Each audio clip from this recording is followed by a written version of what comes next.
We're going to be covering how you can simulate a simple login type set application. And this is all done in front-end code. And by no means it's meant to be secure. As with front-end code, you're not going to be able to secure your content because the content and the files are all going to be visible to anyone that's looking at the source code. We do have a JSON file where we've got the users and the passwords. The passwords are encoded passwords. So these are not the actual expected passwords for the user. And then when we go into the JavaScript file, we're going to show you how you can create some page elements and the inputs as well as the button and the message area. So these are created within the JavaScript code. We've got a function that allows us to easily create elements on the page. There's also a function that helps us generate styles, updating the color and the border color of the elements. And once we trigger the event listener on the button, so once the input fields are filled out, and there's also here where we're populating the input fields. So typically you wouldn't have it pre-populated with the input field, and the user would have to come in and fill out their username and their password. So when they select it, and if they've got the wrong password, they're going to see that the user is denied. And the passwords need to match up to the encoded password for the user. So if you enter in this as a password, you're going to get denied because this is the encoded format and we need to have the decoded value of the password. Also in the lesson, we're going to be demonstrating how you can set up an async and use await to set up a promise in order to deliver the content asynchronously as we're making a fetch request. And then once we've got the data, then we're able to resolve the data and return that back into the initial function that triggered the call, and then use that data to check to see if the users are the same as the value in the input field and the password. And it matches up with what we've got within the JSON file. And if it is true, we're separating out the passwords and the usernames. And if it is true, then we generate a page that just has some secret content, simulating once again that the user was able to log in. And this is just the simulation of the content that gets shown to the user.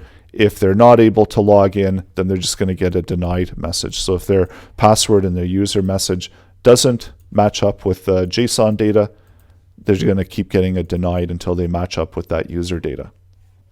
So that's all coming up in this lesson. And once again, I did want to note that this is not by any means meant to be a secure login system, as this is just a demonstration of front-end code. And in order to make a secure login system, you would need to be using back-end code in order to check the user information and match it against a data file where you've got the user's passwords and login information stored.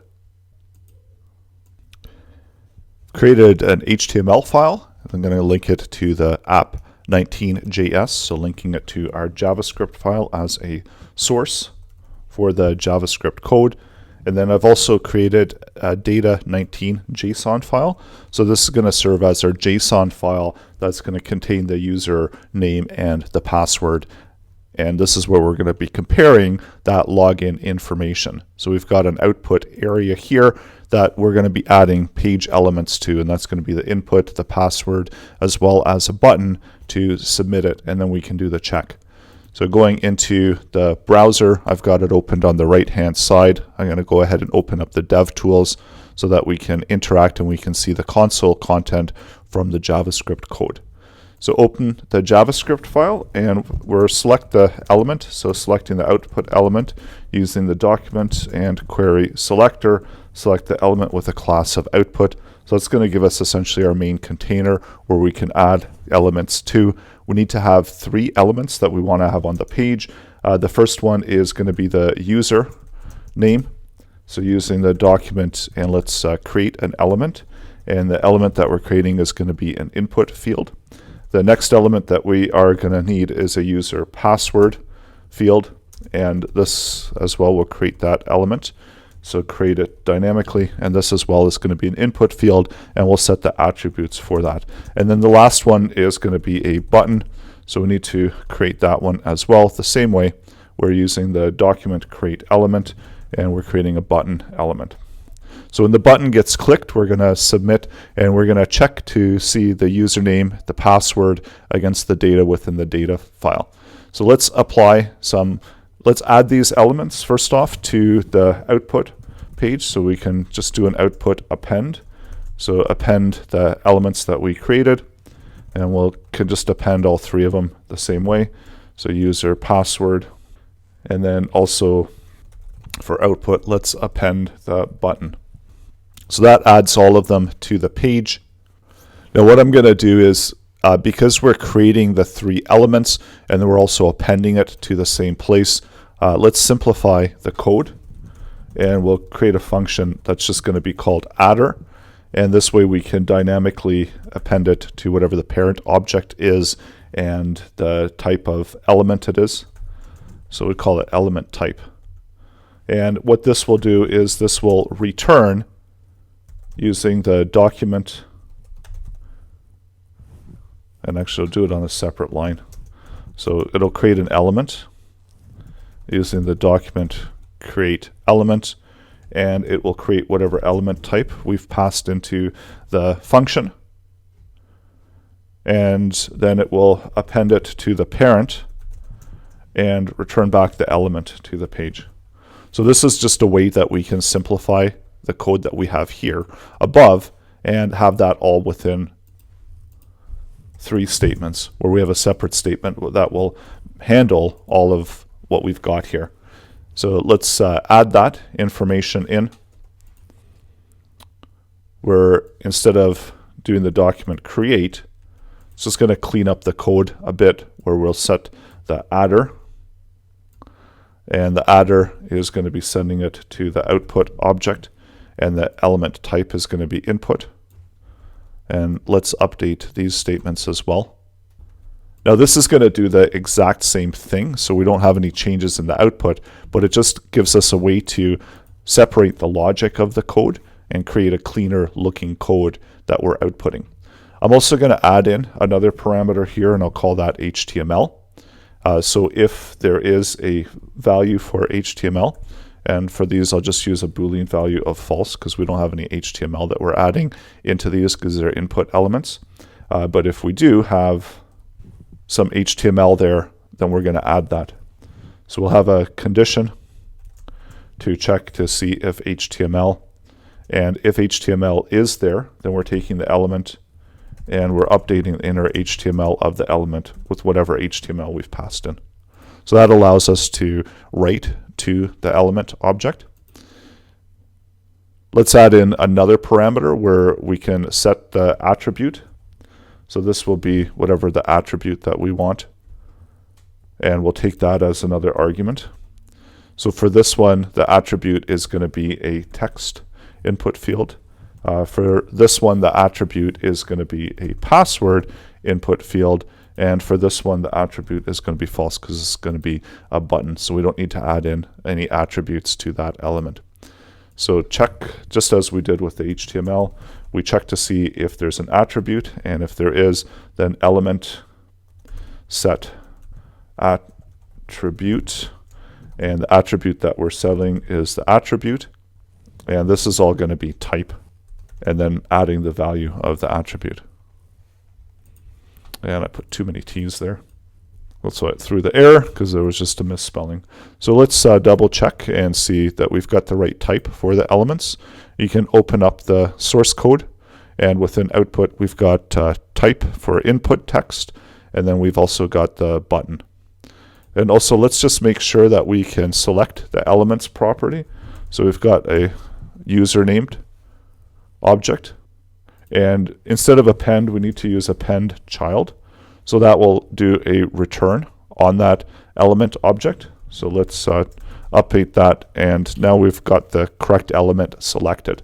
So now these variable names are going to be tied to the element objects on the page. Also add in another parameter for the style. We'll call it CLA for the class. So this gives us an option to add in a class name, and this is going to be coming in as a string value. And for this one as well, we can do the false, so the Boolean values if we don't have any classes that we wanted to add. Let's update this to do the word wrap so everything is within the one statement. And I'll do a check to see if CLA. And if it is, then we'll take the element and using the class list, add the class that was specified within the parameters. So going back to the HTML, we'll take a quick look and just make sure that we added in the button class.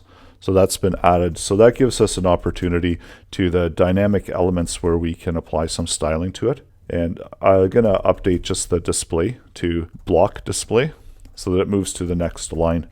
And of course, you can apply styling to the other elements in the same format. So now that we've created our page elements, let's take the button and we're going to add event listener to the element. And the event that we're listening for is going to be a click. So whenever the button gets clicked, then we're going to run a function called checker and create that function. Sorry, right now it's not referencing the function. And we can pass in the event object. So with checker, we want to get the values from the username, and I'll output that information into the console. So we want to get the username value and also the user password value, as these are going to be the two values that we're going to be checking. And we want to make these as required, so we don't want the user to be able to submit it if it's blank. So we want to check to make sure that these values have a value. So if username length, and we want to have at least a length of 3. And let's wrap this within the rounded brackets. And we'll make sure that the user name and the user password length is also greater than 3. And if it is, then we can output. Otherwise, we're going to console log, and we can just say that there's an error. Let's select those elements, and we'll make some updates to them. We'll turn them red. So create a function, and I'll call it add styler. So the element that we want to add, and the color that we want to use. And so this will allow us to add color to an element. So element style color, and this will be whatever the string value of color is. So save that, and now let's try that out. So if that element, and we'll actually set this up as an array of elements. So it'll be elements, and then we'll take elements and use for each, loop through each one of the elements, and then create the result for the element.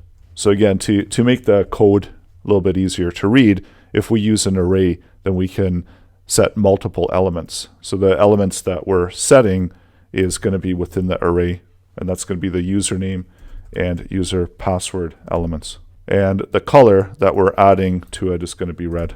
So now the color is red, and we might also want to do the element style border color, and we can also set that to be red as well. So if they're blank, then we're going to set them to be red. And if they're both okay, then we'll just set it to be white, or we can just clear it. And actually, let's set that to be white. And this actually needs to be referencing the values. So that's why we're still throwing that error there. So just make sure that we're getting the values length. So now when we're valid, we're actually okay, and we're able to set it. And let's actually set it to be black. So when we are valid, it goes black. So that means it's okay. Or you can even set it to green if you want as well. And if we clear it, let's just see what happens. So it should go back to the default. So you can clear it as well. And you can see within the element style that for that element, when we've cleared out the style property for the color. So there's no values there for that. So that's why it's just going back to the default color. So of course, if you have a color set, you can set that way as well. So we made sure that we do have a valid value there for the email. So let's check and make sure that these are matching with what we've got within the JSON data. So we want to make a fetch request and return back the username and the password. So create a list, an array of those. So let's make the fetch request for that. And we can just say that this is data, and this will make a fetch request to get list. We're creating a function, call it get list. And from here, let's set up the URL. So the URL is going to be data19 JSON. So that's where we're going to be making the fetch request, and then do the fetch request to the URL, then, and we're returning back as a JSON object, and take the JSON object and pass it to the next promise as data, so as JSON data, and we can pick it up, and then we can return back the data.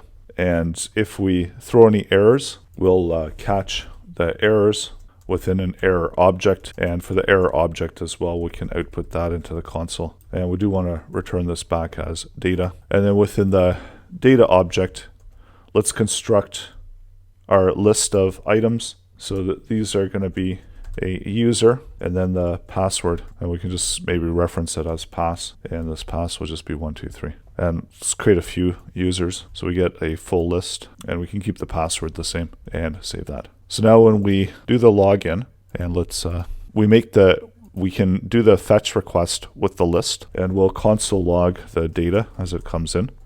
And then we want to pass the data back to the original request. So it looks like we are able to get that user information, but we're not getting it back in to this list. So we're not getting it being shown here, and it keeps asking me to save. So right now it's getting undefined in line 22. So we need to have a way to wait till we get a response back from the get list. And this is where we can use the async and await keywords, which enable asynchronous, promise-based behavior to be written in a cleaner type style. So essentially what we want is we want to only proceed with this code and get and output the data in line 22 once we have the response back from the request in the URL.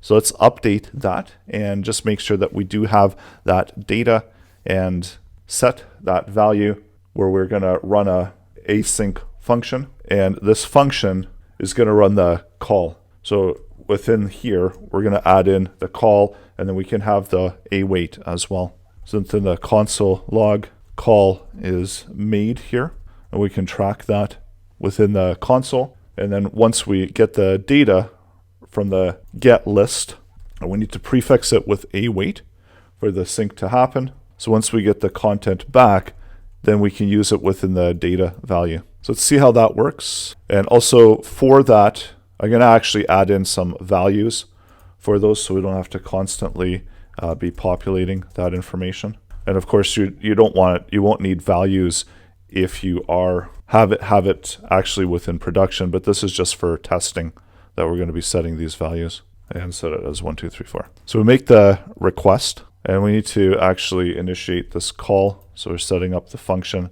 So let's make the asynchronous call. So the call is made, and we're still retrieving back as undefined. So before we make the fetch request, we're going to wrap it within the new promise, as it's expecting a promise to be returned.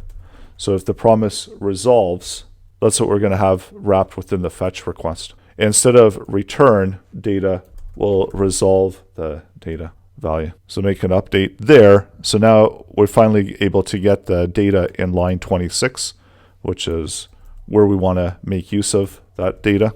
So we make the request, and at this point, now that we've got it within the console log, we've got the data there, we can check to see if there's a match within the data that's been returned back and what we have within the input fields.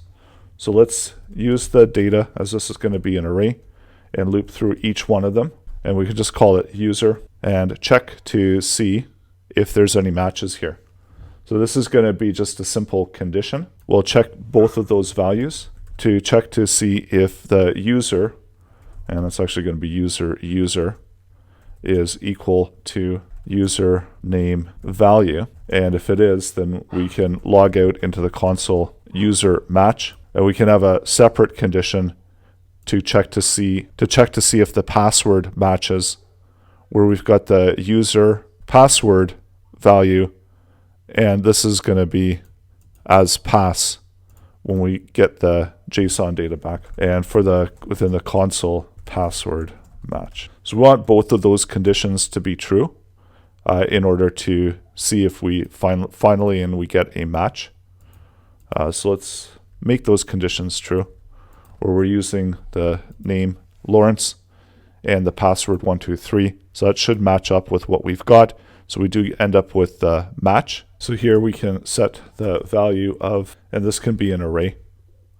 And then within found, so for the first item, for found 0, let's set it to be true. And that just means that both of those items in the array have to be true. And you can also do an else as well, and also do another else there. Now you can have that within the one condition as well. So it depends on if you want to track the passwords and the usernames separately. So ideally, in order for us to continue and to let the user in, we need to have a match on both the found 1 and found true. So let's have a condition for that. So for found 1 and found 2, and here we can maybe list out the username.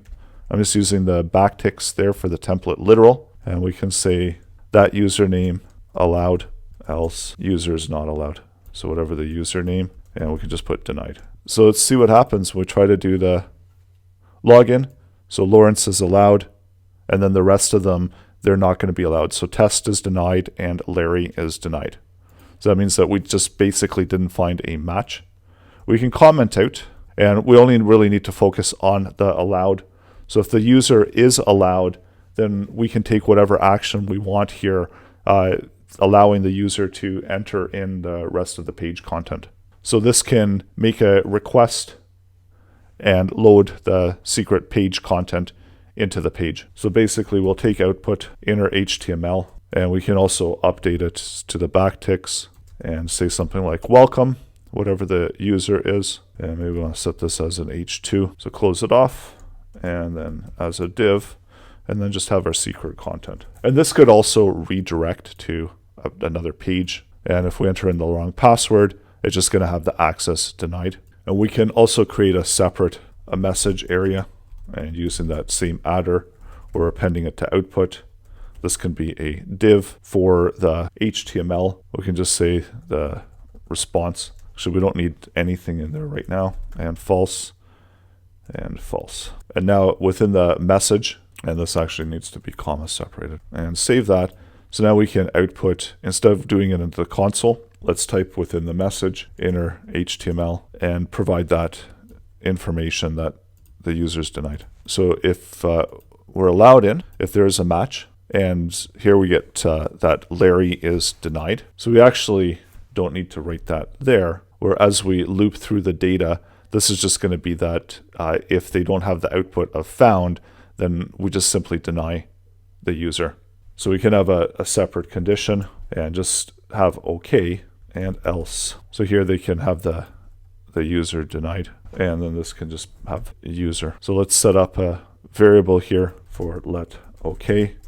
And so let OK is false. Let user is just going to be unknown for now. And we can populate these fields because they're within the parent. So we can update this if it's found and set that to be true. And then the user can be whatever the user is that we've got under the user, and take this content and have it here within the OK, or we can simply use the user and do it that way. So it's going to produce the same result, undefined, denied. So we need to still define that user. And this value should actually be user denied. And the user is going to be equal to what we've got for the username value, as that's the value that the user is actually using. So that worked. Let's update it, and Laurence denied. And whoever is within the input field, they're just going to get that denied message. And if we do enter in the right username and password, then we get a welcome and we generate the page content. Although with JavaScript, it's going to be impossible to make a secure application, especially if we've got the data file as a JSON data file that's available within a web browser. But we are going to show you just some different ways that you can make it a little bit harder to see the data. And if you are using backend code, then you can use some of these methods in order to make your login a little bit more secure. So we want to, and typically as well, that you would be doing this part here on the server, where you would be checking to see the database values and seeing to try to find a match with the input values. So this part here you would typically be doing within the backend code in order to check to see if a username and a password were valid. So we wouldn't be exposing our data to the front end code. But this is going to be an exercise, and this has been an exercise to practice async promises and to simulate this type of login effect with JavaScript and doing it all within the front end code.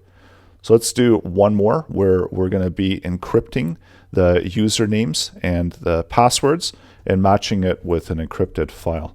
So creating a function, what I want to do is to encrypt the content within the JSON file, and then we're going to output it as encrypted. So we'll encrypt really essentially the passwords within that JSON file. And we'll make a fetch request to the URL. So this way we can generate a second JSON file that can have the encrypted data. So we don't need the promises in this case, and we can just make the fetch request to get the data. And then once we have the data, I'm going to remove out the catch as well. We'll take the data, and for each item, so this is each one of the users, I want to list out the item password. And let's update some of these passwords so they're not all the same. And run the function where we've got the encry. So that's still working. Run the function. So that's going to give us the listing of the password. There's a way to encode and decode a string in JavaScript. So we're using a built-in function that's provided by JavaScript that allows us to encode a string in base 64. So in order to encode it, let's create the value for the encoded. And this is going to be the value of the item, the password item, and encoded format. So we use the BOA, and this is a window method, and then select the item that we want to encode. And then the encoded value, to decode it, we use ATOB, and then that's going to be the value that's the encoded value. So in order to decode it, we use ATOB. So we can use these two methods and create more of an encoded type format. So let's take this JSON file, and I'm going to duplicate it so that we've got a value for 19C, and then copy over these encoded values as the passwords. So it's not as evident what the password is going to be, and if you do have it within the front end code, then you might not want to have the ability for someone to just see your JSON file and be able to easily access that value. So the 1, 2, 3, 4 becomes this. This value becomes this as encoded, and then this value becomes this value as encoded value. So the real values are still going to be the same, and it's still going to work. So now instead of linking to data 19 JSON, we're going to encode and then decode those values. So where we're getting the list, we're linking to that new value, and then as we're resolving, instead of setting and collecting the user name for the password value, this is where we can set a decoded value for the user password. And actually it's going to be this value that we're decoding. So just as we did in this example where we use the ATOB method, we can decode the password in this line, and I'll just call it decoded pass. And instead of using the user pass, we want to use the decoded value. So this should still work, and it should still work properly in order to access. And again, if it's wrong, then we're going to get the denied. So now we're using that separate JSON file and applying some encoding and decoding to the values within that JSON file. And then of course you can remove this one because this was just to generate those encoded and decoded values. So go ahead and create your own version of the application. Try out using the async and the await methods, in addition to the encoding and the decoding window methods that are also available, and also the promises when we're making the fetch request.